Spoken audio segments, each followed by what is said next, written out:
Ladies and gentlemen, welcome in to the SRL TCR round 8, the final round, the finale of season 7 here at Donington Raceway. And what a fantastic night of racing we do have coming up for you. Apologies for the delay on the start, that is all on my shoulders, so I do sincerely apologise about that. We are into qualifying, so we're going to jump straight over and bring you your points for this evening's racing as it stands at the moment. Then Mr. Delmont leads the way on 6.52, John Brown just behind that on 5.05, Kimandre Bjorklund on 4.90, then Alpha Theta on 4.45, 3.99 for Mark Draper, Woodline 3.98, Dan Mould 3.81, Paddy Faulkner 3.79, Andrew Lovesey 2.39, and Pete Newman 2.17.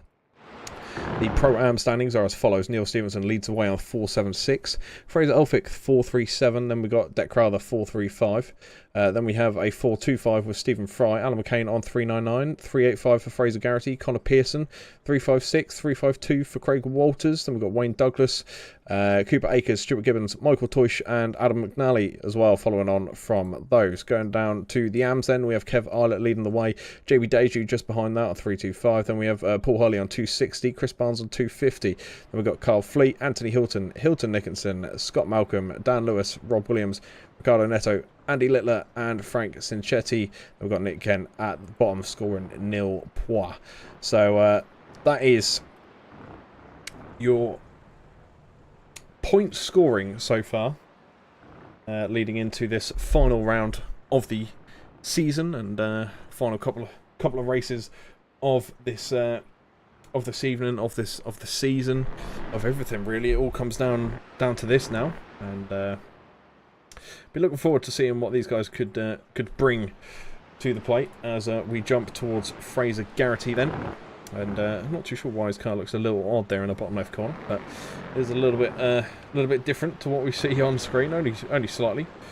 But his window tint certainly isn't that dark. We're 8 minutes into the qualifying session, so if anything, the time's not worked out too badly. We did miss the start of qualifying, however, you can see Dan Mole does currently lead the way of the 136.9. There he is on your screen, the SRL livery TCR there, coming up to the final turn. Now, to bring up the track map, here's something to note. We are doing the full course here today at Donington. We're not taking any shortcuts. So normally there is a chicane, and that is just before the start-finish straight. But instead, they have to go around that extra little foot of Donington, or the extra leg, to complete a whole lap at this circuit. So that'll bring a little bit extra action to the table for SRL here this evening, and possibly bring in a good mix for the points, as well as it does now come down to crunch time, to be fair, and this is what matters. We do have 20 drivers out there on track at the minute that have put in lap times. Just as I say that, Paul Hurley rocks up with a 1:40.4.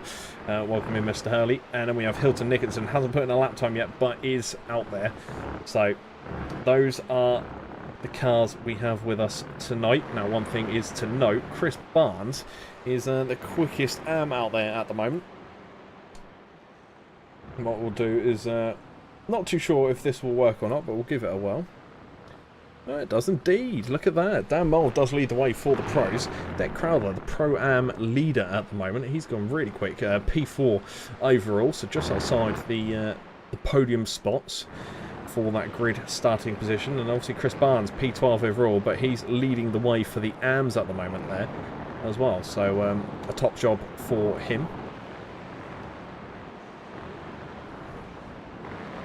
Obviously, we'll be bringing you the action as best as we can as it comes along. Now, let's bring up our qualifying mode boxes in the bottom corner. You can see, I think that's the 26 of Mr. John Brown that I just saw there on the screen. That was indeed. Here he is, coming down the start-finish straight. Taking a very slow exit out of the corner, possibly trying to set up behind Mr. Mould. Maybe trying to put him off a little bit. Mark Draper putting in a decent lap time there. He's now coming around the first couple of corners. And it does feel quite nice to be back in the UK once more for the TCRs. Obviously, we were in the UK last time out. We had the double header, as I like to call it, the double UK header. We were at Brands Hatch last time, the full circuit. And now we're at Donington, full circuit. So it's always nice to bounce back and have races back-to-back in the UK.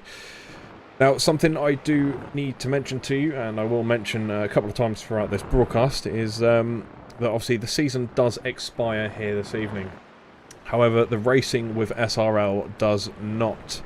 So there will be some free races for the next few Fridays, and link to apply is in the description. So if you want to get yourselves involved, jump down into the description of this stream and you'll find the details you need there. And obviously you can ask any further questions in the Discord as well. So if you want to get yourself involved in the action and join the Discord, then please do so.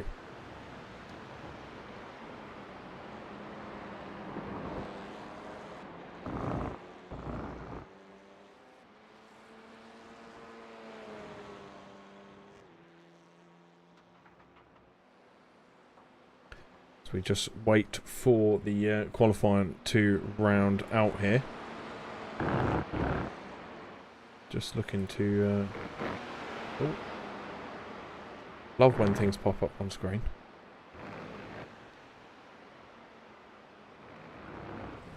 Believe it or not, I'm actually just bringing you the SRL Discord QR code that will be popping up in the bottom corner of your screens any moment now. There you go. So if you want to get yourselves involved in the old Discord, ask any questions you wish, and obviously get yourselves involved in those free races up and coming as well. Obviously they'll be going on for a few Fridays. If you want to get yourselves involved in those and have a little laugh, please do so. Scan that QR code in the bottom right corner with your mobile phone and or any device that takes QR codes. And yeah, you'll find your way into the Discord for the SRL, and you'll see yourself involved there as well. So please do jump on board and make sure you go do that. It will be worth it, I promise you.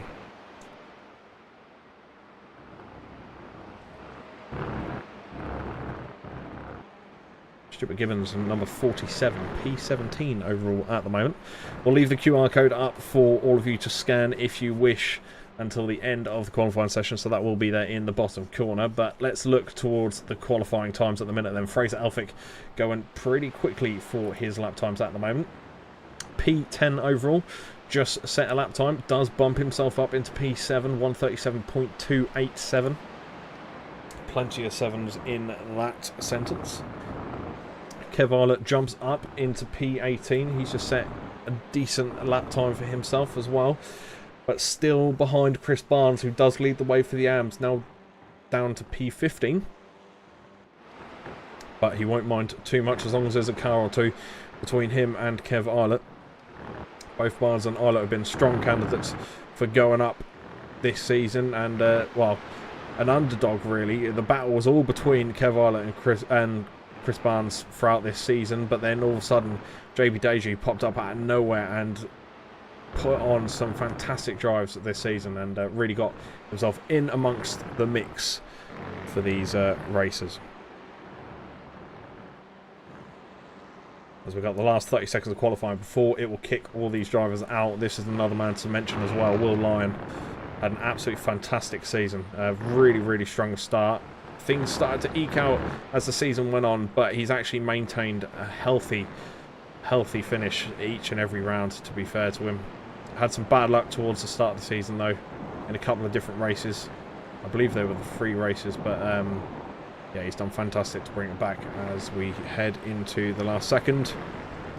And there it goes.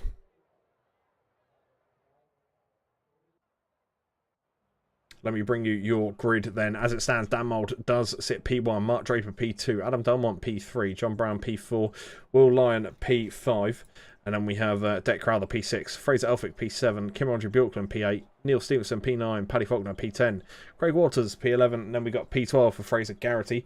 Going down the grid, we have Connor Pearson P13, Alan McCain P14, Chris Barnes P15, Cooper Akers P16, and then we have Stuart Gibbons P17, Kev Eilert P18, JB Deju P19, Dan Lewis P20, and we have Paul Hurley P21 and Hilton Nicholson P22. Let's look towards your leader. We'll get the track map up straight away as we sit waiting for Dan Mould to get us out and underway. Look in the bottom left corner, you will see their cars are there for display. So if you can't figure out who we are following by the name and you don't know their car well enough, they're not an issue. Match it up to the car you see on the bottom left corner of the screen next to the driver name and flag and number. All the details you need in the bottom left corner for the cars we do follow. Battle box will come up straight away as well. Please work. Yes, it does. 5 red lights up, and we are underway here as smoke does come up from the middle and the back of the pack. You can see instantly Kev Arlott there going towards the inside line in the background. Dan Mould holding the inside line at the moment against Mark Draper, who looks towards the outside. Doesn't get anything done there. Will Lyons having a bit of fun with Adam Delmont, as we can see cars going wide in the background as well. And I think that's possibly Craig Walters. No, it wasn't Craig Walters that went off. I do apologise, Mr. Walters. I think it was a little further back from that. In fact, there it is. Kim-Andre Bjorklund, the black and red, the iconic car that does stand out quite well around this track. How could I ever get those cars mixed up? A bit of blinkage there for Dan Mould, I believe, or possibly maybe on my end of things, as Dan Mould looked to lose some positions, but he actually hasn't. He's still in P1 at the moment. Some fantastic camera angles around Donington. That's one of the tracks I do like for some of these camera angles, because they are wonderful watching these cars come around this course. But they do make the cars look awfully slow. Now, I can assure you they are not going slow at all around these corners, and a lot of them will be fairly high speed. And in fact, to show you the speed at the minute, there you go, the bottom right corner, Dan Mould. This is dashboard readings, so it is in kilometres an hour. And see if we can. There we go. We'll change that up for you. Miles an hour now, so 40 miles an hour, dipping into the 30s on the tight hairpin. So that is one of the slowest corners on the track. Well, these two really. The 2 hairpins onto the start-finish straight. So you can see Dan Mould dipping down to 40 miles an hour. That was a little quicker than the first one, actually.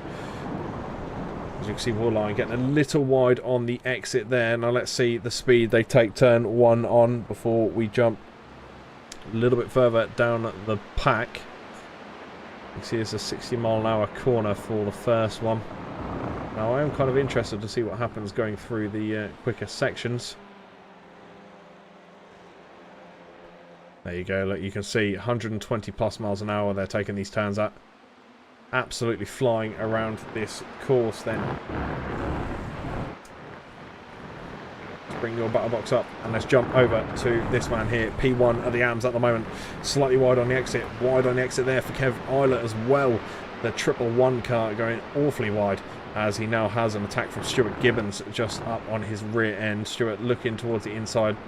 I was going to say nowhere near for the move, but he's actually got the job done by Kev Arlott, and off he goes up the pack, and he's gained that position into P13 now, and Conor Pearson looks to do the same, taking the advantage.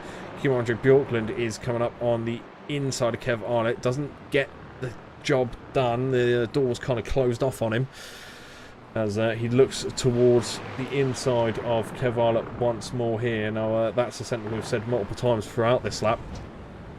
Kim-Andre Bjorklund has actually gone and done it. So let's jump back to JB Deju. There's the back of Arlott's car. He's lost a few positions in this one lap, so sorry for targeting you a bit here, Mr. Arlott. I know I feel that way, but I can assure you I'm not doing so. It just happens to be where this is one of those tracks where you lose momentum and you really do feel it. You get stung a bit for it, and that's certainly something that's happened to Mr. Arlott here, and that's not going to do him any favours in terms of catching up to this man. P9 overall at the minute, Chris Barnes, absolutely flying, but I don't want to jinx him too much. See Craig Walters flashing in the background there. We do see you indeed, and I'm sure Fraser Garrity can, because if we can see you from the cameras, then I'm sure the mirrors of Garrity's car will do the same. Dan Mould at the minute leading the way, and leading by quite some margin as well. No signs for catch-up for Will Lyon as it stands at the moment.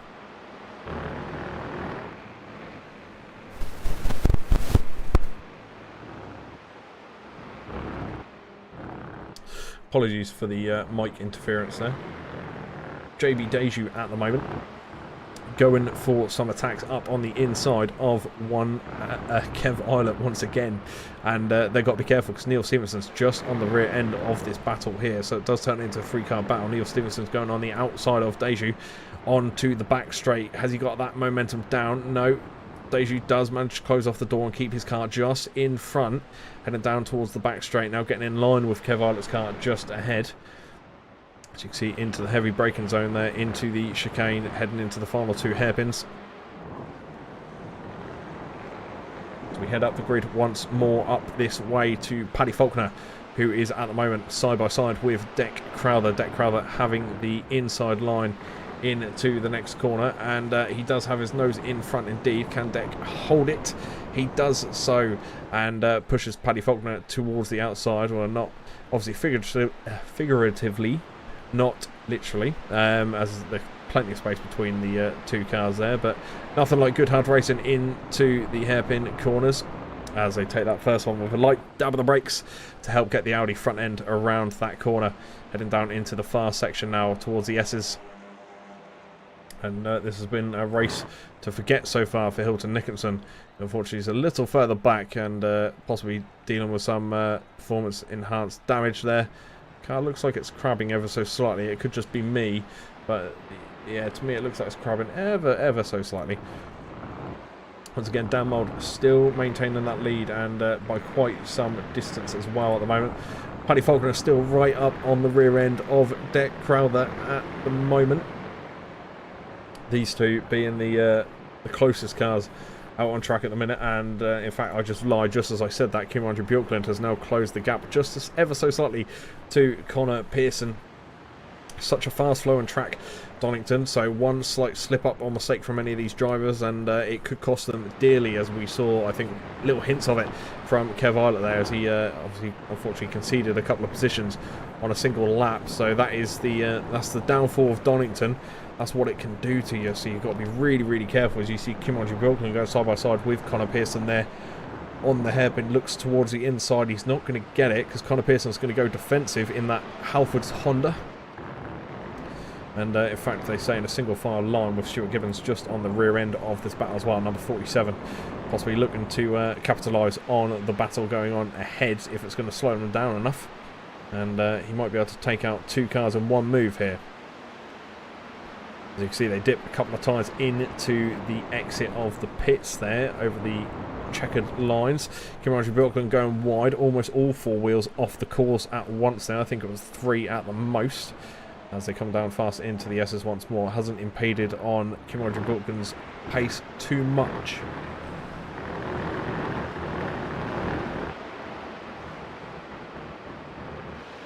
As we see Adam Delmont at the moment really closing up on the Iron Brew car there. These two side by side. Now Adam Delmont has taken that full advantage and gone through, so he now moves up into P2. Battle for the podium here, battle for the top spot. Now the chase is on for Delmont on Dan Mould, and this is probably something Mould did not want to see at all. There's incredible zoom on those cameras as those cars go up the straight. Not much between Delmont and the Iron Brew car of Will Lyon at the moment. That is the battle for the top end of the podium. See Dan Mould there trying to claw off into the distance, but he's slowed down quite a lot actually there. And in fact he's slowed down big time, so not too sure what's going on with Dan Mould's car.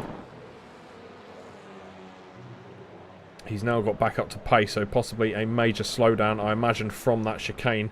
I think it's quite common to get a slowdown there. As you can see, he dives up the inside of Will Lyon there, gets the move done on Will Lyon, and the Batman logo of Dan Mould shining brightly there in the windshield of the Iron Brew car.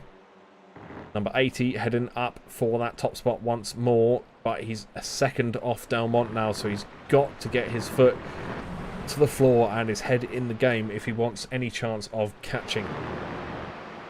Because Delmont is not an easy car to catch whatsoever. But that time has come down by a tenth, so if Dan Mould can keep on it and keep plugging away, then that time will slowly shave itself away. Mark Draper at the moment getting a little closer to Will. Will need to be careful because obviously he wants to attack and move up. The best form of defence is attack. However, that can also drastically slow you down, especially on a track like Donington where it's just fast all the time. and it's a very fast-flowing track, and I think we could be seeing a move from Dan Mould here very shortly. 4/10 is now all that splits them. So within a lap, Dan Mould has not only overtaken one car, but he's also half the gap to the leader. 0.3 of a second away now for number 80 there of Dan Mould, chasing down number 37 of Adam Delmont. Delmont on the right-hand side of your screen there. Across the rumble strips for Mark Draper onto the grass. You can see the tyre tracks there on the outside. John Brown going up on the inside of, of him. Two wheels well and truly in the pit exit there. As you can see, they're still side-by-side, corner to corner at the moment through turn 1. John Brown still maintaining that outside line. Mark Draper on the inside, on the left-hand side of your screen there as they come around in towards the S's. Audi versus Audi. The SRL Audi does have the advantage at the moment, though, on the inside, but Mark Draper has a massive advantage, and in fact, John Brown does slide in just behind him. So they carry on as they once were, and just as I say that, Draper did have a little tap with the dirt once again, which is going to slow him down and bring John Brown into play once more. SRL livery number 26. Going up on the inside, door to door between these two now. P4 at the moment is Mark Draper, and battle for P4 involves Deck Crowther as well, the leader for the Pro-Ams, up there in the mix. So he's very, very high at the moment. So high, I could potentially sense a nosebleed coming on for him. As he is P1 of the Pro-Am, so a fantastic start for Mr. Deck Crowther. Now I can bring you that magic number as well. That magic number is number 11. So Fraser Garrity, step up, sir. You are currently in reverse grid P1. Just as I say that, he's been I would say he's been overtaken, but no, in fact he is still in his correct place for P11. Still in the correct place for the reverse grid pole, sorry. Because I thought Connor Pearson got by him, and well, he certainly is now, because it's contact between the two on that final hairpin, taking the front bumper right off of Connor Pearson's car, and unfortunately Fraser Garrity down 5 positions.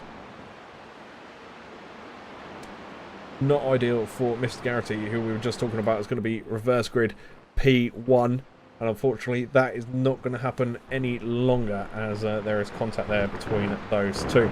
Potentially pit stops for the two cars as well, depending on how impeding the damage is on the performance of these TCRs.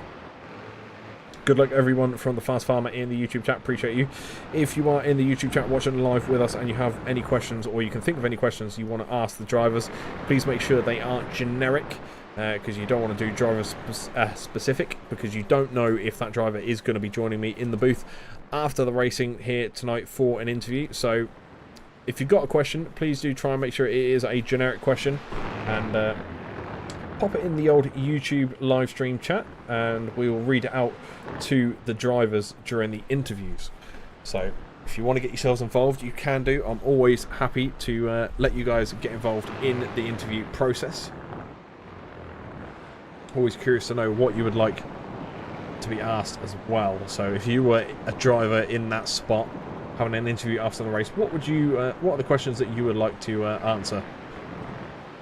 Do things a little backwards, shall we? As Paddy Faulkner looks to go up the inside of Deck Crowther. Contact between the two. You could hear the contact. You can see the locking up there. Paddy Faulkner, he really tried to avoid going into the back end of Deck Crowther there by the looks of it from our angle. And those two do remain as they once were. P6 for Deck Crowther, P7 for Paddy Faulkner.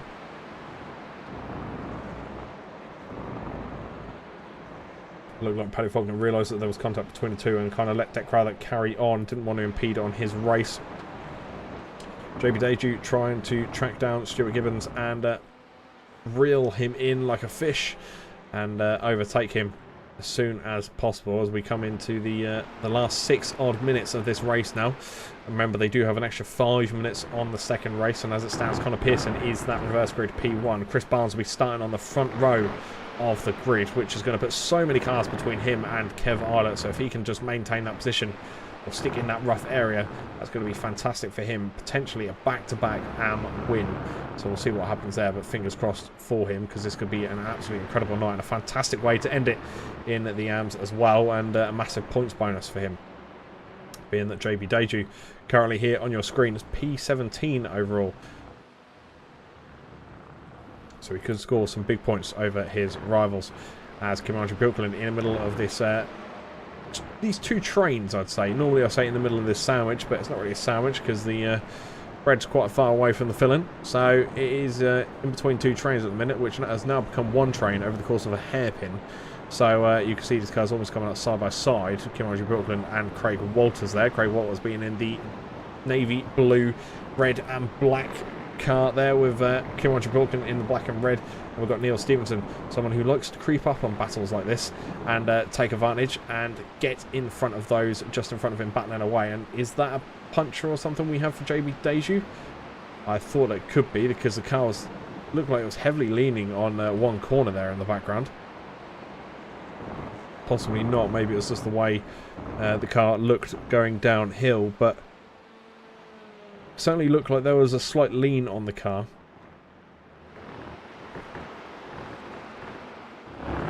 Maybe I am just dreaming at all, and maybe none of it's real. Maybe it's all hallucination. Maybe. But Kimandre Bilkland at the minute P13, down 5 positions from starting grid position. Same with Neil Stevenson, actually, who's just in behind as well. He's down 5 positions at the moment, according to our lovely battle box.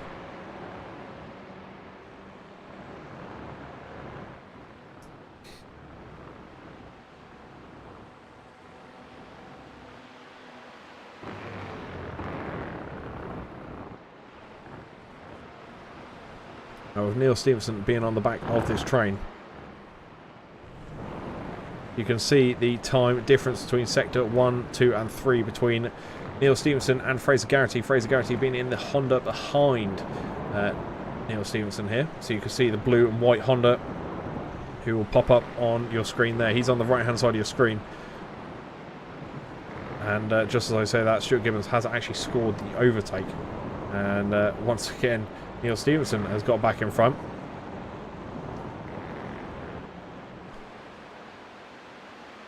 I was going to say we can match up the times between the cars for sectors, but yeah, that's not going to happen now.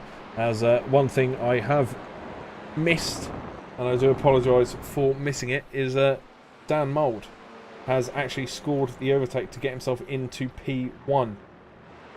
And let's quickly have a look back at the move in question, and let's have a look back in real time. There we go, and see what happened here. Look towards the inside. Delmont's gone heavily wide, possibly on a slowdown as well. Same fate that Dan Mould had a couple of laps prior. You can see Will Lyon doesn't take advantage of the situation, unfortunately, in time, but that does put Dan Mould in the lead. He's back where he belongs at the top of the grid, heading into the last couple of minutes now of this race.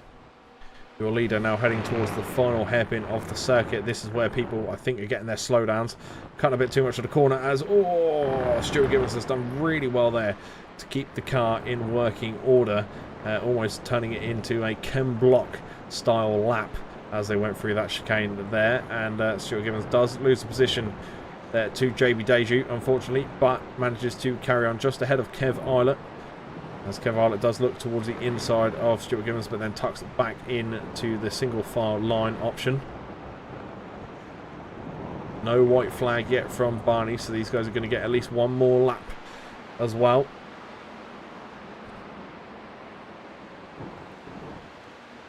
Two wheels in to the pit lane exit for Kev Eilert as he looks to try and score one over Stuart Gibbons.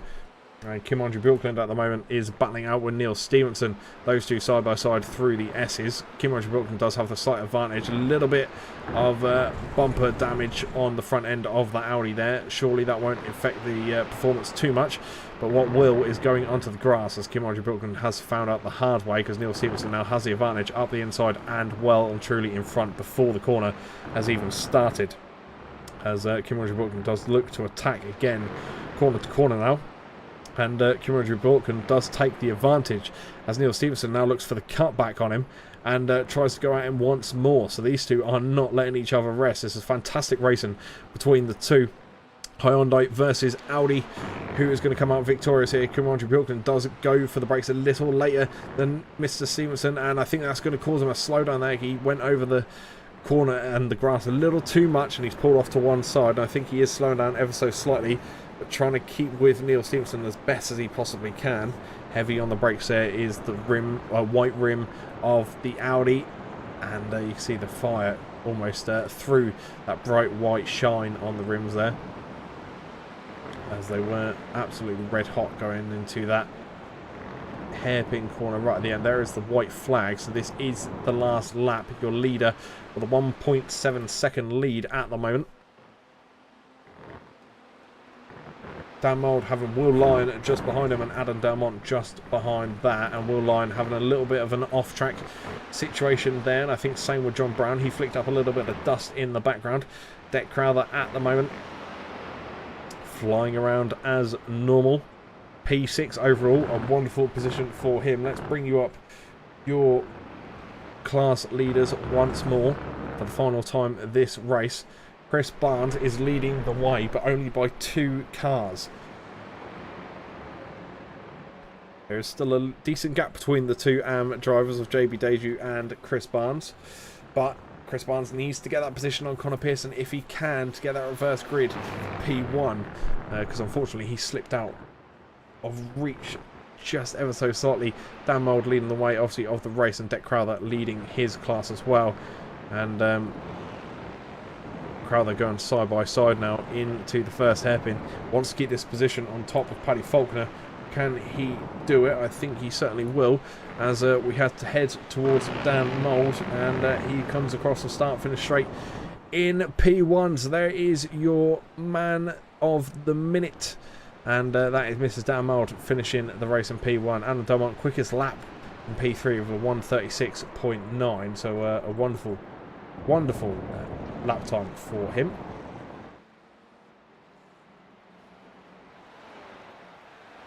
See Dan Mould all the way from the pit lane there, as we sit and just wait for all the cars to come across the line. Absolutely wonderful first race to the evening. Obviously, remember, if you're watching live with us here, you can get involved. If you want to go and ask any questions for the drivers, then no worries at all. Please do pop your questions into the YouTube chat, and I'll be sure to ask them at the moment I can in our interviews here tonight. We are just waiting on Hilton Nickinson, who we just saw in the background there, I believe. Yep, he's now coming up to the final hairpin. There is Hilton Nickinson. Well done, sir. See the cars going around in the background. Quite nice to see from here. There he goes, swirling his way over the finish line.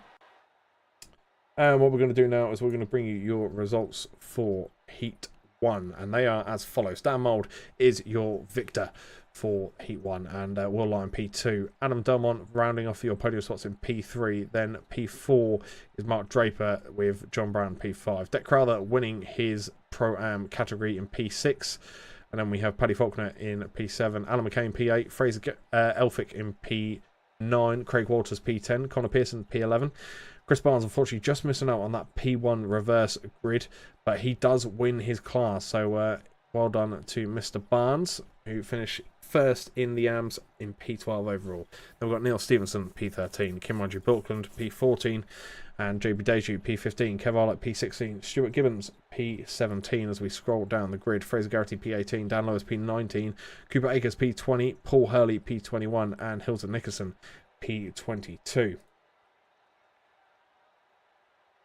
So that is your results this far. Now what we're going to do is we're going to put the SRL advertisement screen back up, and you'll be able to see that just for a few minutes while we wait for the 5-minute warm-up to lapse, and I can go get a drink from my throat, and then we'll resume racing here once again for the second race of this evening. So don't go anywhere, we'll be back in just a few.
Well, welcome back, ladies and gentlemen. We couldn't have timed that any better. Let's bring you your grid. Connor Pearson leads the way. Craig Walters P2, Fraser Elphick P3, and then Alan McCain P4, Paddy Faulkner P5, Dec Crowther P6, and we have John Brown P7, Mark Draper P8, Adam Delmont P9, Will Lyon P10, and we've got Dan Mould P11. Chris Barnes in P12. Scrolling down the grid, we have Neil Stevenson, Kim Andrew Bjorkland, JB Deju, Kev Eilert, Stuart Gibbons, Fraser Garrity, Dan Lewis, Cooper Akers, and Paul Hurley, with Hilton Nicholson rounding off the grid. 5 red lights are up, and we are underway. As you see, a lot of smoke there in the right-hand column on your screens. A very slow start from... I'm not too sure who that was, actually. To be honest, in the black and orange Audi there, has dropped down many positions so far, as they all come steamrolling through turns 1 and 2.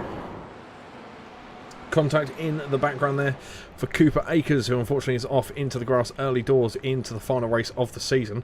This is what it all comes down to ultimately. There is no more races after this. This will be the last one.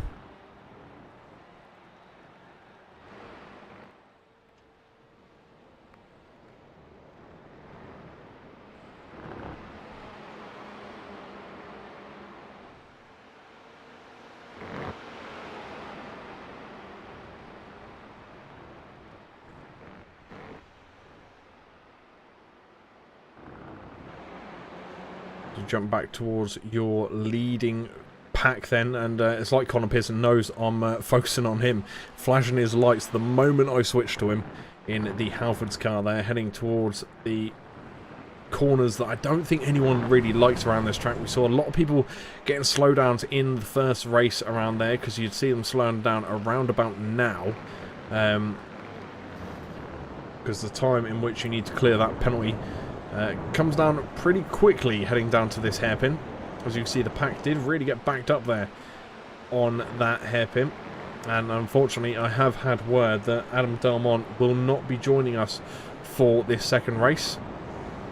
Unfortunately he has to be up really early in the morning, so we won't have any word with Adam Delmont after this race has lapsed.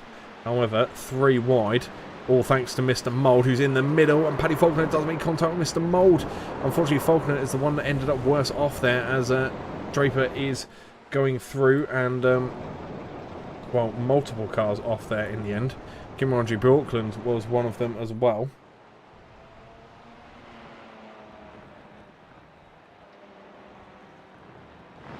Let's have a little look at what went on here.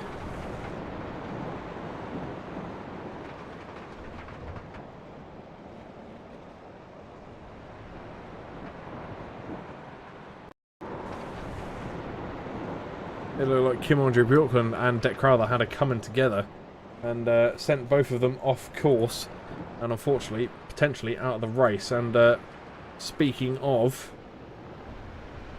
it's not often I get to do this, let's have a little look at what happened to John Brown when he went off track here.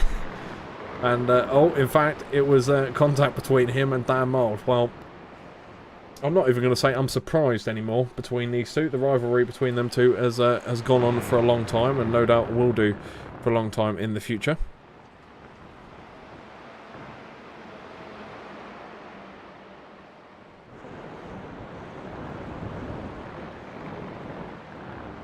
We look towards Mr. Kev Eilert. Now what we'll do is we'll bring up your leaders as well, and what we'll do is we'll keep that up there in the top of the screen, so you can see at all times who are the leaders of each class. As a 1:38.7 for Connor Pearson in that Halfords 31 is the quickest lap time out there this evening in the second race here today.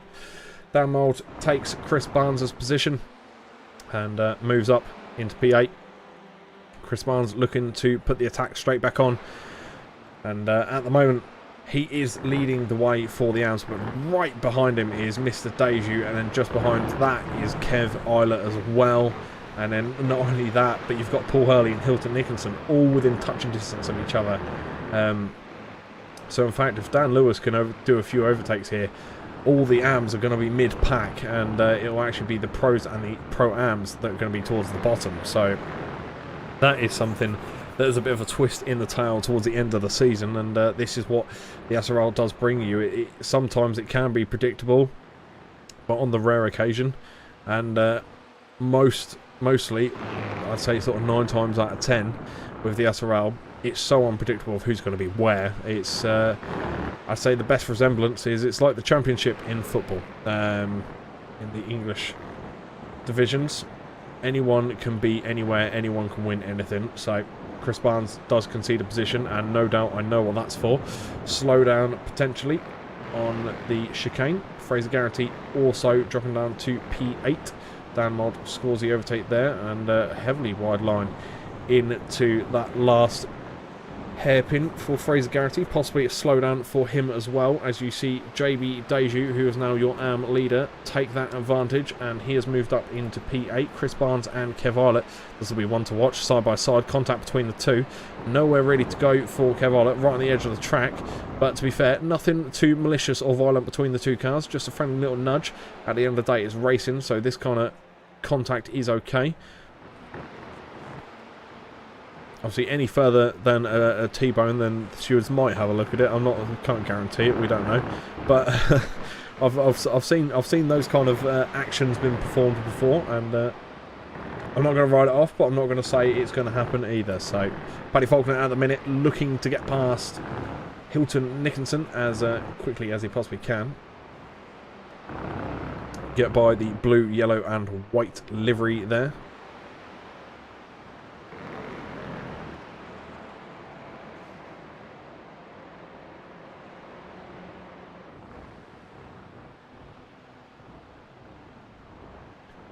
We see Kim Andre Bjorklund now sneaking up in the background as well. And these cars have actually spaced out quite quickly, to be fair, in this race.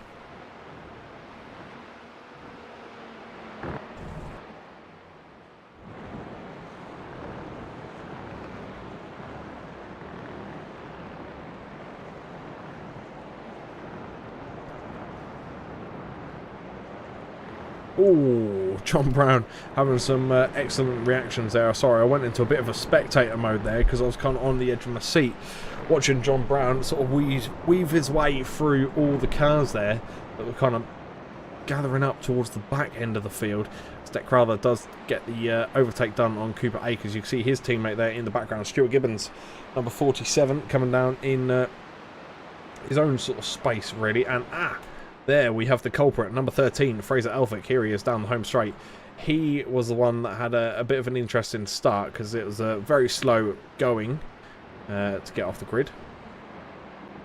But the number 13 in P21 overall, the final car on the grid.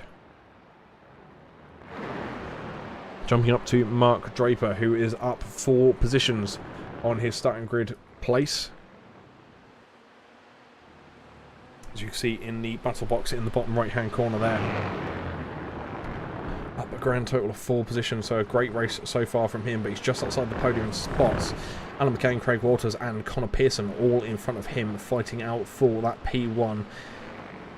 And Connor Pearson looks to have it under control at the moment, as we see Neil Stevenson and Dan Mould coming in side by side. You can see Dan Mould coming in hot into that hairpin from a mile off, as the number 80 looks to get another race victory underneath that belt. And in fact, that belt must be seriously strong because it's holding many victories for the driver there. So Dan Mould has got many trophies, many wins from many different series, leagues and all sorts of events. Very, very good driver. And I know there'll be some comments about me making these comments here, but can you show the show car 318 for a mo? 318, yes, we can jump over to 318, which is Dan Lewis. Dan Lewis here in the black, green and grey SRL livery car here. In fact, there you go, you want to see the car, we'll get it in a closer focus for you. Here he is then, Dan Lewis in P19 overall, just behind Deck Crowther and Cooper Akers, who are closely battling it out at the moment. Through the S's and on to the rear half of this lap. Now he does get onto the back end of this group here, and this does actually bring this group really close together now. So let's jump a bit further away as he looks to go around the outside. Unfortunately, he does take a little bit of an off track, but can he score that overtake? Side by side now up towards the back straight. And he does have the inside line. Can he maintain that? He doesn't. He lets that car go in front of him, which is Hilton Nickinson, who's having a better race this time round. And Dan Lewis just on the back end of that car there. As you can see, they're going up the back straight into the braking zone for the chicane. A very well cut chicane there for Mr. Lewis as well.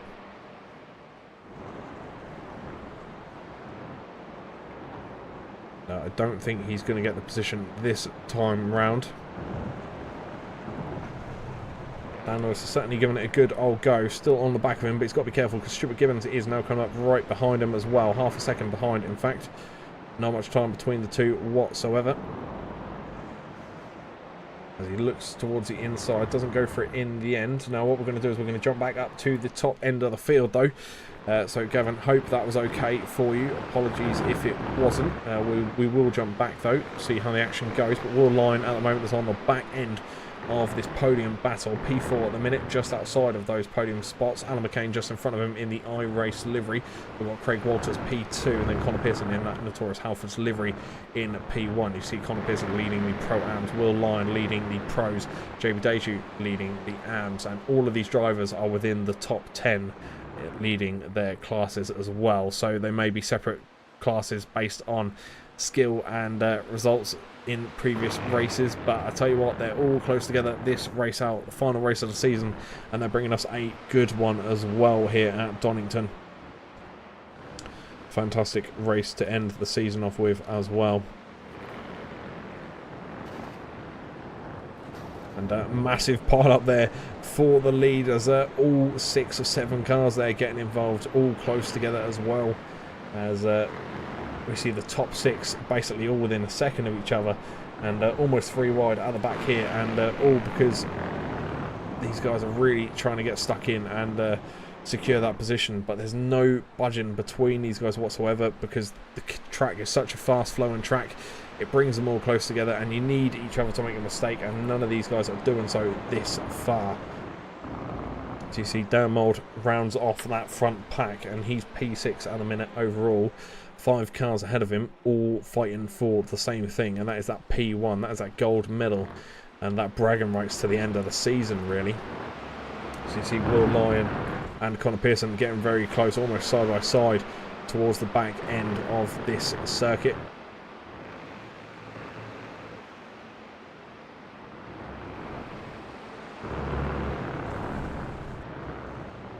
And now you see the Iron Brew car there switching towards the inside line, then dipping towards the outside. Doesn't go for the move in the end. Cheers, not a problem, Gavin Lewis. Appreciate you reaching out and requesting that.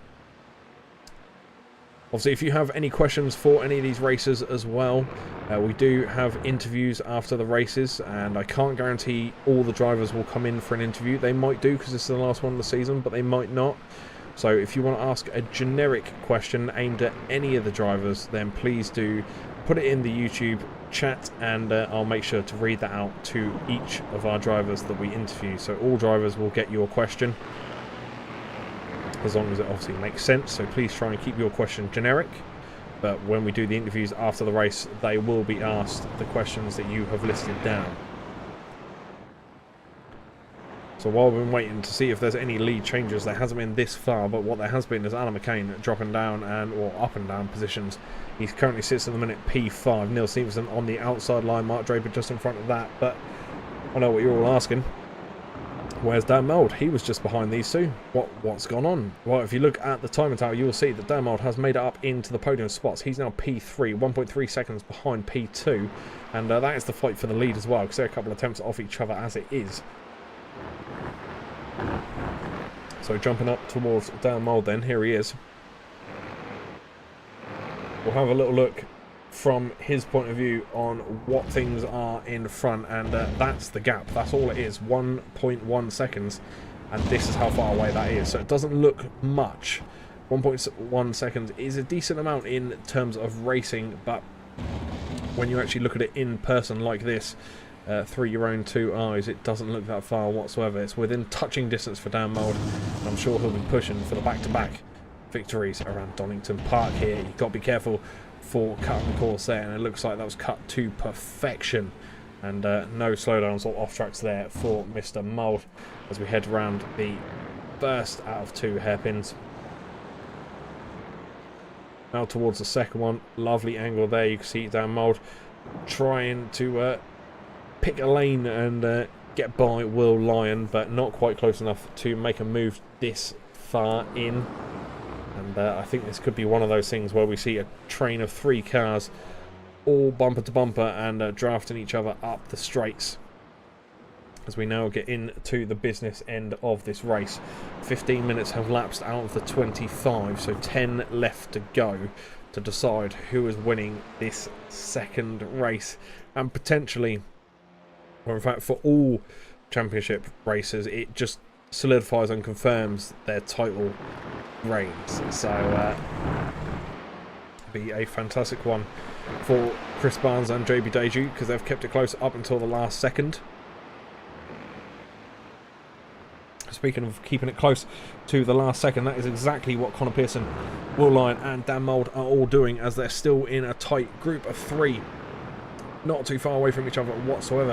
You can see Dan Mould almost looking to go up the inside there of both cars, and in fact can't do so as Will Lyon is defending it, and he's currently side by side with the leader in that Halfords livery.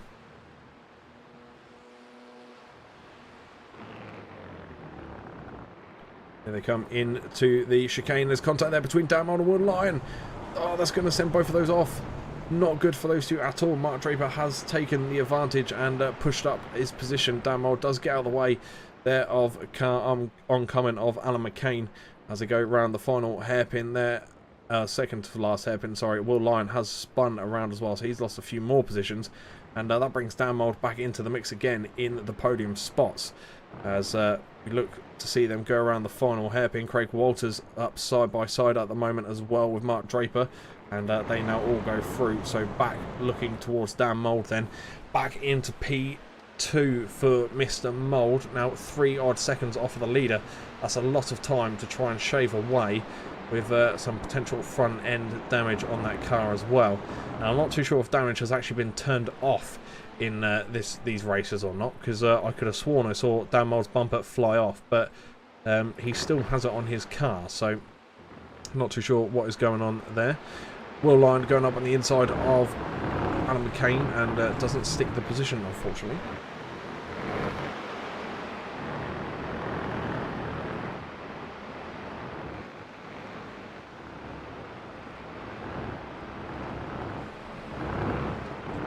And you can see Pearson leading the way. That's Connor Pearson leading the way in the race, but also for his class. Dan Mould P2, but leading the way for his class, and JB Deju in P7, but leading the way for the AMS as well at the moment. This man here having a fantastic season, scoring many points, keeping himself at the top of the tower, and putting in some fantastic races to get some points for this championship. So wonderful stuff from him. Neil Stevenson has had a fantastic night here tonight as well. Some quality driving we've seen on display, and possibly some more to come as well, as Paddy Faulkner looks to go up the inside line. Doesn't do so, and in fact sticks his position. John Brown up the inside of Fraser Garrity as he sits in front of that group of 3. And that is consistent of John Brown, Fraser Garrity and Kim Roger Bjorkland as they come into the final hairpin onto the start-finish straight. 3 seconds, or 3.1 seconds is all that splits the leader from Dan Mould now, with just under 6 minutes, oh, just over, sorry, 6 minutes to go in this race. As you can see, Kim Roger Bjorkland goes for the move up the inside of Fraser Garrity. Lovely little switch last second to take the inside line, and does he hold it? He doesn't actually at all, as Fraser Garrity gains that momentum and that advantage over Kim Roger Bjorkland by taking the wider line. Manages to get the power down a little bit more and try and excel away, but doesn't get very far, as Will Lyon looks to go up the inside of Alan McCain, and does so indeed is the Iron Brew car, and now he's finding himself on the outside, and probably will be for the next couple of turns, unfortunately, and he does find the grass as well inevitably, and that's going to knock him down another position, as JB Deju, the AM, the leader of the AMs at the moment, does take that and say thank you very much. Leaves the door open though for the cutback for Will Lyon, Donington, who does take it, and they're now going to be side by side up the straight. You can see the flashing there from Will Lyon towards Alan McCain. And no doubt we'll hear something about that as Alan McCain and does have a little bit of spin going on there in those tyres. You can see more flashing from Will Lyon. There's a bit of Tokyo drift there from Alan McCain as well. We've seen that twice now. One from Stuart Gibbons and another from Alan McCain. As you can see, he went heavy on the brakes there in the hairpin. Looks like some last minute swerving from Will Lyon.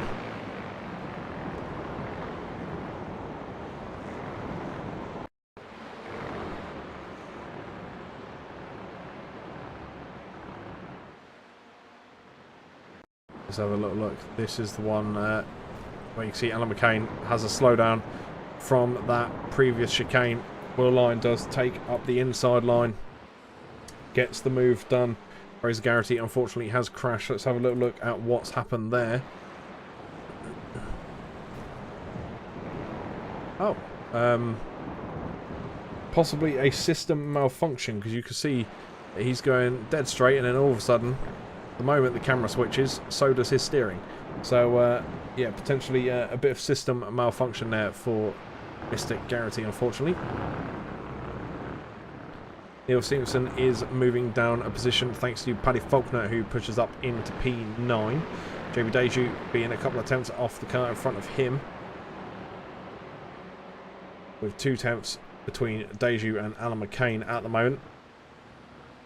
That is the battle on your screens here at the moment. JB Deju is now in a sandwich between Chris Barnes and Alan McCain. Chris Barnes being just in behind in the chrome, black and red Kraken Racing livery. There it is. Let's bring it up in its pride and glory on the screen. Lovely zoomed in camera. You can really see the chrome reflecting in the sunlight there as well for Barnsley's car. As we see, JB Deju does take up on the grass on the inside, and the battle for the lead of the AMS is underway. Chris Barnes does go up towards the inside. A little bit of contact between the two. Chris Barnes still having the advantage, and there you go. There's the name swap at the top, and Chris Barnes is looked like he had a bit too much grip and not enough speed on the exit of the corner there, and I think Deju does get that position back, and he's now going to find himself in a battle amongst Paddy Faulkner and Neil Stevenson.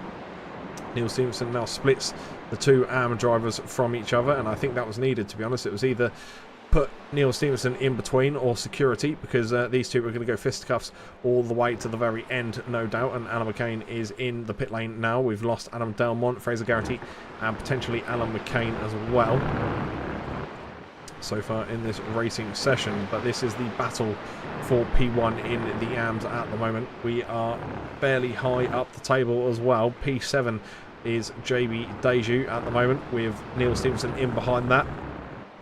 He's P3 in the Pro AMS.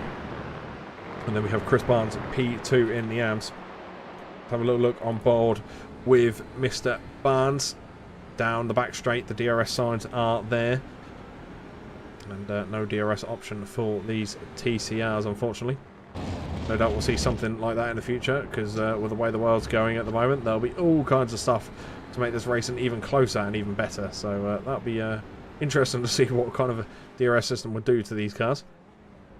You can see Barnes taking Deju's line there. He's going up the inside of two cars almost, and unfortunately there's contact between him and Deju, which does give him the lead, and unfortunately sits Deju out of the race pretty much, as he sits there and possibly looks to return to the pits.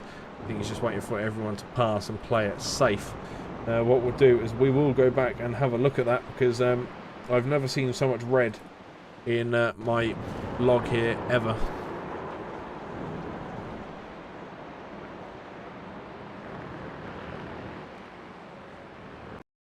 Let's jump back here then. In fact, no, that wasn't the first time. There we go. So Chris Barnes goes up the inside. There is contact between the two. Chris Barnes' front corner is on that rear passenger door of JB Deju's car, which does spin him around. So Chris Barnes is now in the lead of the AMS. Whether it is done legally or controversially, that is down for you guys to decide. But we are into the last minute, and let's just bring this to your attention. Last minute. We are going on to the white flag lap, I imagine. And Dan Mould is almost within half a second to your leader of Connor Pearson. So even if it is a 1 and 2 finish for both the races here tonight for Dan Mould, fantastic night out, but he would love 2 race wins.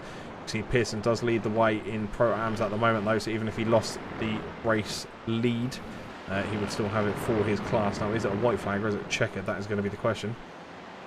And that is the white flag this time around. There we go. It's hard to see through the timing tower, but that gives Dan Mould one more lap, one more attempt to get this lead and get the job done on Connor Pearson. Now, this is what it all comes down to. Arthur Thurtle, hi, what have I missed? You've missed quite a lot in this second race, actually. There's been quite a lot going on.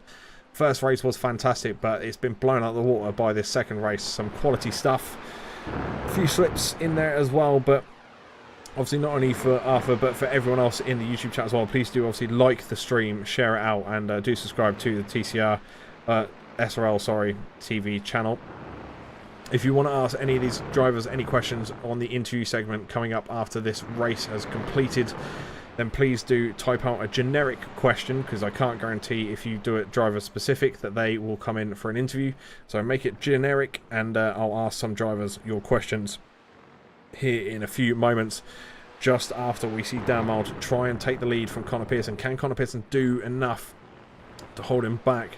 Getting a slowdown there would not be a good thing to do, and it looks like he's got away with that. I thought maybe the first turn in that chicane was going to cost him, but it hasn't done so. And is Dan Mould going to make a move into the final turn? Oh, it looked like he had to go on the brakes a little bit more during that hairpin there, and I think that's going to cost him on the exit. 3/10 is all that split the two. Nothing much at all. Can he get any momentum on to that car? And he doesn't do so at all. And JB Deju there sitting on the start finish line waiting so he doesn't have to go around another lap. But a fantastic race for Connor Pearson, who does come across in P1. Dan Mould P2. A 1-2 finish tonight for Mr. Mould. Fantastic work for him as we let all the cars roll through the start finish straight to complete their second race of the evening. A wonderful race for Pearson, Mould and Barnes. See Barnes having the contact there with JB Deju, who you saw just sitting on the start line waiting for the leaders to come around, so he didn't have to complete another lap. An unfortunate way to end the race for him.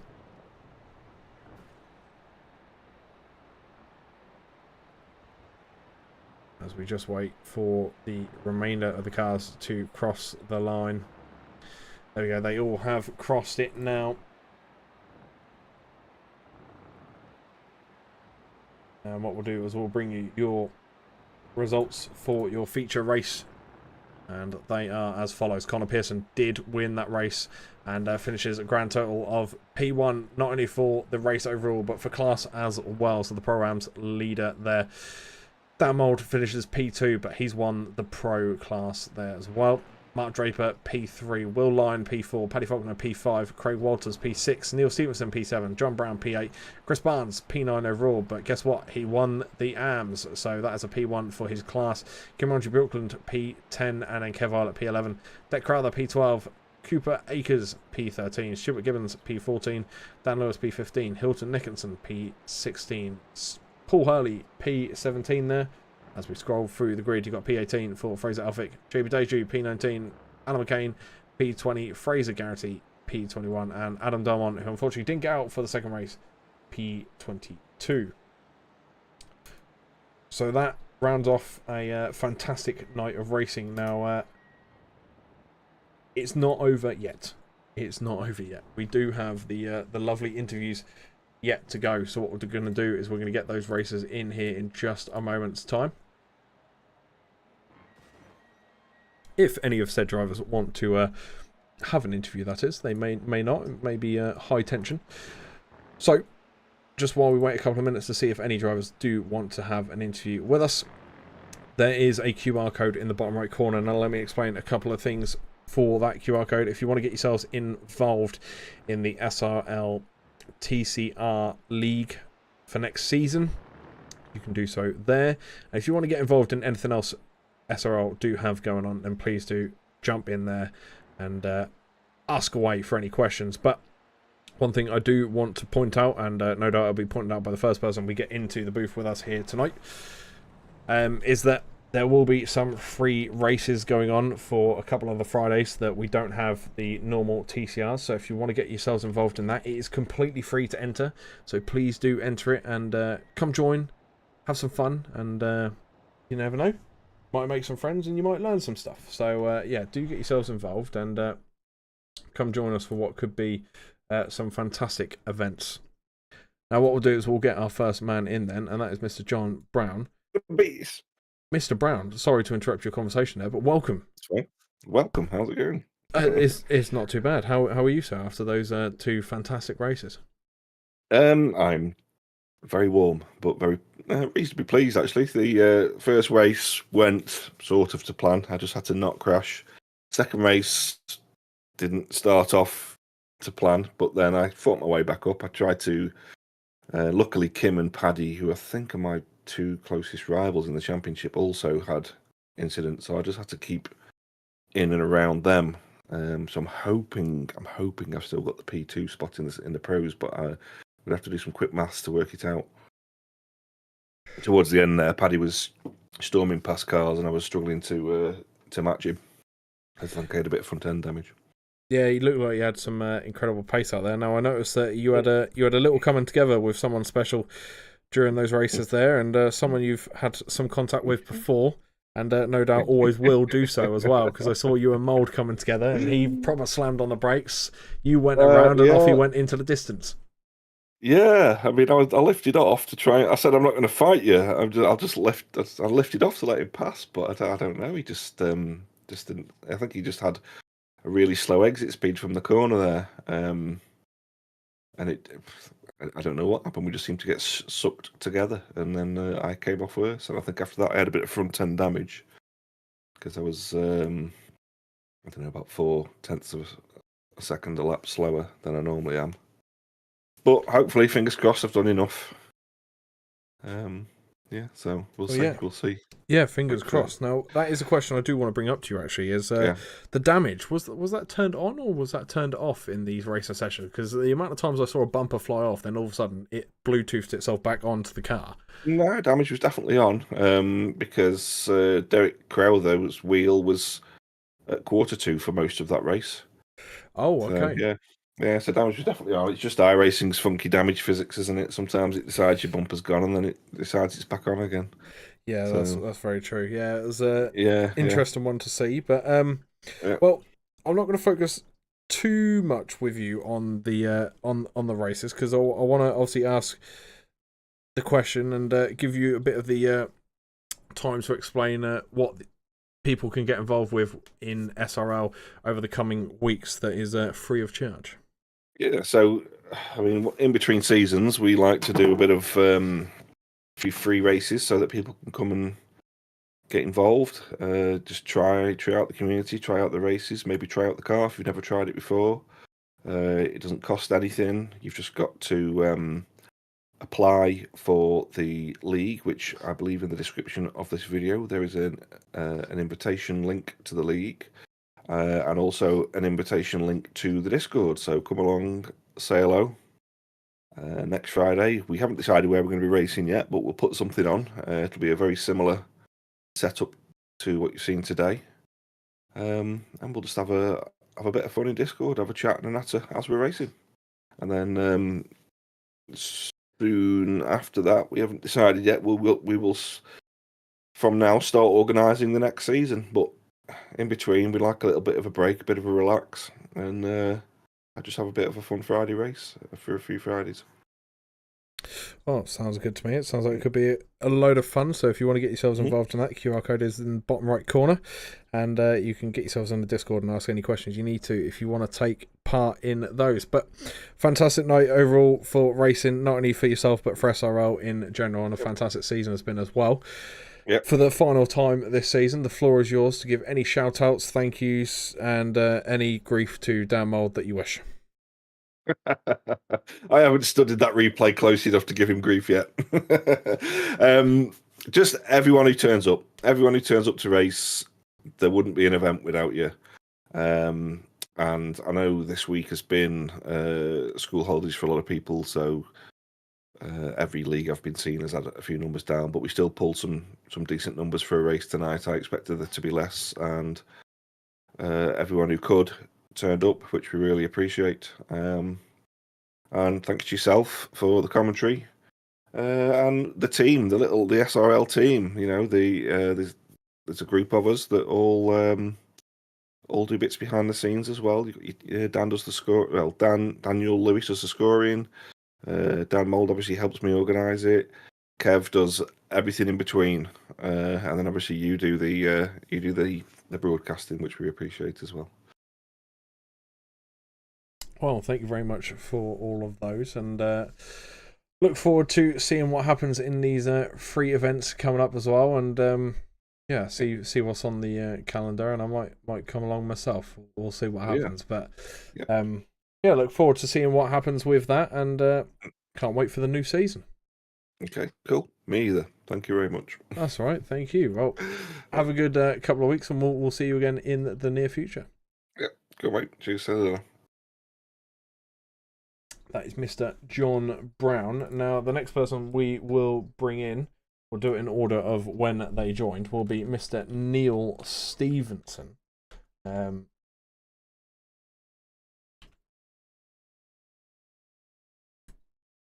let's bring in Mr. Stevenson to the booth. He's going to end up killing me. Hello. Hello. Welcome into the booth, sir. How are we doing? Sweating. Sweating, I can imagine. Panicking. Yeah, panicking. Yeah, panicking, sweating. That's 15 next in the last round. That's a different one. It's not often we have someone that comes into the booth and says that they were panicking. So do enlighten us. What was the panic for? That was going on in the second race. There was people getting killed, knocked off the road. I was in between it, and I went, "Oh, I want to stay alive." And I managed to stay alive. It was very action-packed, I have to admit, that second race. It was a sort of carnage everywhere, but the fun kind of carnage that was just happening all over the place. And obviously you got yourself in amongst many battles, some 3 cars wide and others just large packs. And you always seem to find yourself on the back of these battles and picking cars off. I don't know if you do it on purpose or it's just complete coincidence, but every time we're focusing on a battle, there's always your name just in the background, and you'll pick these cars off as they make mistakes. But absolutely fantastic because it's worked for you throughout the season. And I mean, you've put on a fantastic drive here tonight, but the racing tonight, you know, put the panic aside, enjoyable for you? Yeah. It's been a good night. Yeah, it was. What would you prefer, though, out of the 2 courses? Was it Donington or is it Brands Hatch? I like this course better, Donington. Not this layout, but I like this course, Donny. Yeah, I have to admit, this one's a lot more fast-flowing, and I think that's what brought the better racing as well. It's I feel like Brands Hatch is a little slower for the TCRs, but there was all sorts going on, and like I say, you were in amongst it, but you've had a good run this season, and well, a key question I should really ask you, based on the fact we are now at the end of the season, is how do you feel your season has gone, and will you return for another one? Yeah, definitely return. Just a couple of rounds were a bit bad rounds, but managed to keep it together at the end. But the main thing is did you enjoy yourself over the course of this season then? Yeah, I've been great fun. Those is there for lads and the other guys.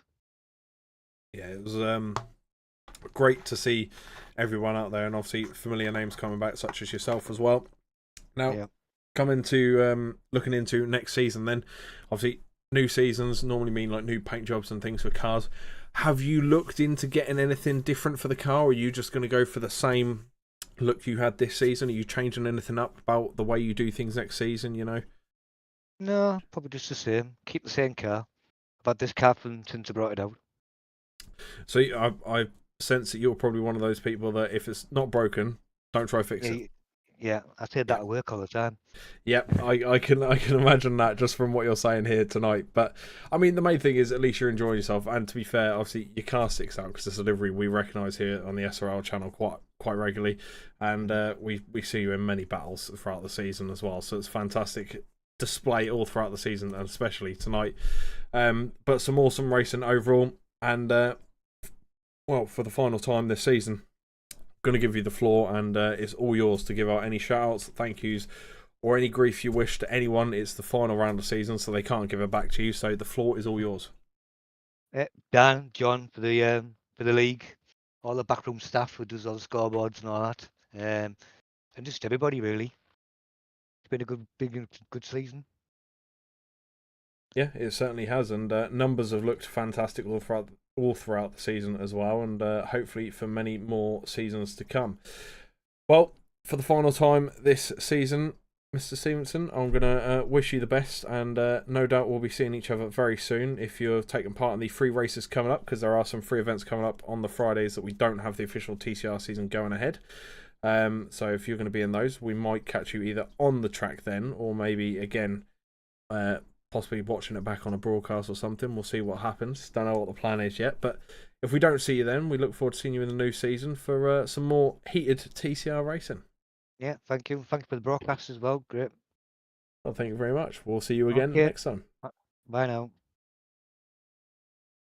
So that is Mr. Neil Stevenson there. What we're going to do is we're going to bring in your man, Kev Eilert, and what a fantastic season he has had this far. Welcome into the booth, Mr. Eilert. How are we doing, sir? I'm all right. But you are going to get my surname right one day, aren't you? Yeah, I'll get it right one day, but for this season it's Eilert, but next season then maybe I'll change it to Eilert. I thought I'll save it to the last race of the season. But let's talk about this season's race, and then how did you feel it went for you? We didn't, we saw a change in the layout, should we say? We saw Barnes' name quite high up, and you were fighting in amongst JB Deju. Do you feel like that was possibly slowing you down a little bit, having to fight out amongst the other AMs, or was it just the course? It was an intention to stay safe and keep the people I need to be around me in sight. I knew what the points were. I just had to make sure I didn't crash out and not get any points and finish as close as possible to whoever I was, whether it was in front or behind. And just play it safe, be a sensible game tonight, because I didn't have to. I had more to lose than I had to gain, to put it simply, tonight.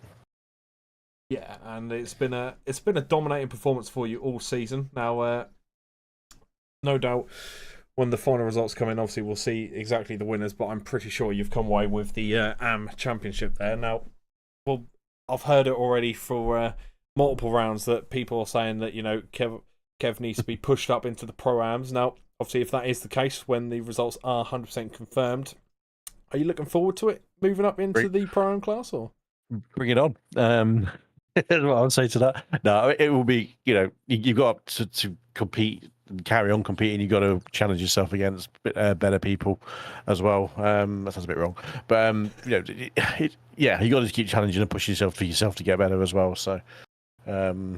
And that's where you got to be. And if I'm pushed up, and rightly so. If you win the league, you should move up as well.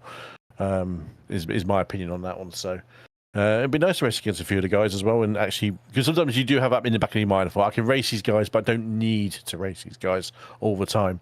And hopefully, if I do race against them, I'll be able to do quite well. Hopefully, or at least challenge for something. Challenge for positivity. Certainly, and it's going to be an interesting season as well when we come up into the new one, because obviously some drivers will stay. We may see some new faces out there on the track as well, so it's going to be a lot of friendly competition out there for you, and a lot of challenges, like you say.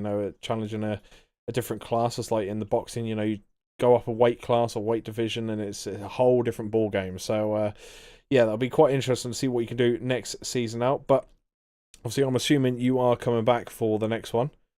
I should be. Should all be there, unless something crazy happens, which generally doesn't in my life. So yeah, I'll be there. All being well. Sounds good. Are you switching anything up for the next season in terms of car, or maybe even livery choice, or is it all going to stay the same? Livery will definitely stay the same. That's the team livery that we run.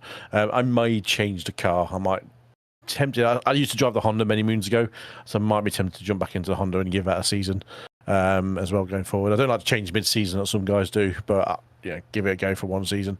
So yeah, we might see something different next season.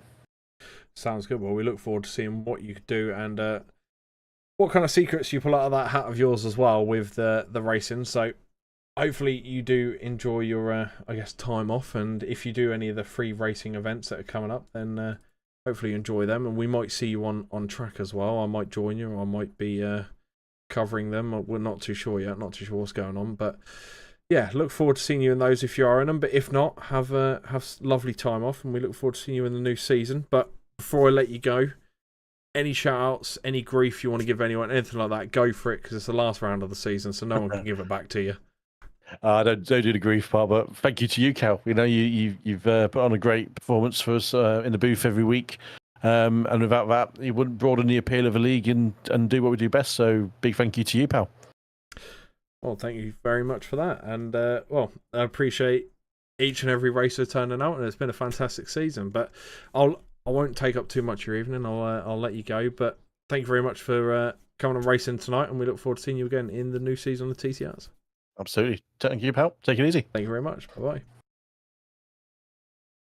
So that'll be Mr. Kev Ireland, and that'll be all the interviews wrapped up, and that'll be the end of the SRL TCR evening. And unfortunately, that does bring the season to a close. That is now the end of the SRL TCR Season 7. 8 rounds have concluded. 2 races in each round, 20 and 25 minutes, random reverse grid, and it's been a fantastic season this far. And it's a shame to end it so soon, but all good things must come to an end, because now that this one comes to an end, we do have some amazing leagues coming up very, very soon for you. But I can give you this, that the pro standings are in. And Adam Delmont finished on 709 points. John Brown, 591. And we had Kim Roger Bjorkland on 554. So they are your podium sitters for the pro standings at the end of today's racing. The Pro-Am standings as it finished. Neil Stevenson on 548. Deck Crowther makes the jump into P2 on 511. Fraser Elphick in P3 on 498. So there is your podium sitters for the Pro-Am category. Going down into the Am class then. Kev Eilert is your Am champion. He's on 442 points. JB Deju on 375 points. And then Chris Barnes leapfrogs Paul Hurley right at the final hurdle and scores 322 over Paul Hurley's 304 for the final step of the podium. So massive congratulations to those drivers that have just been named, that have finished on the podium, and also a massive thank you to all the drivers that have taken part this season. Kev Eilert said, if it wasn't for me doing the broadcast, this thing wouldn't branch out. Well, if it wasn't for the drivers, I would have nothing to broadcast. So massive, massive, massive shout out to each and every one of you that do turn out each week. Obviously, we've had some weeks where it's been super hot to sit in those racing rigs and, do some sim racing for a couple of hours, obviously sweating buckets. And I want to say a big shout out to the families and the significant others or other halves of all the racers as well, by letting these guys come out onto track and race for a couple of hours in the evening as well. So massive shout out to those for making those sacrifices for a couple of hours each Friday. We appreciate that. But this does wrap up the end of Season 7. On to bigger and better things then. Season 8 round the corner. Obviously, stay tuned. You want to get in the Discord, find out information about the new season up and coming, please do so. The QR code is in the bottom right corner. You can do so there, and you can find out any information you may want to do. So with that, and free events obviously coming up over the next few Fridays as well. So if you want to get yourselves involved, you know where to go, you know what to do. You've heard it many times. Appreciate everyone that's liked the stream as well here tonight. But for me, that is going to be all. So thank you very much for joining us this season. And we look forward to seeing you next time out for SRL Season 8. Thank you very much, and good night.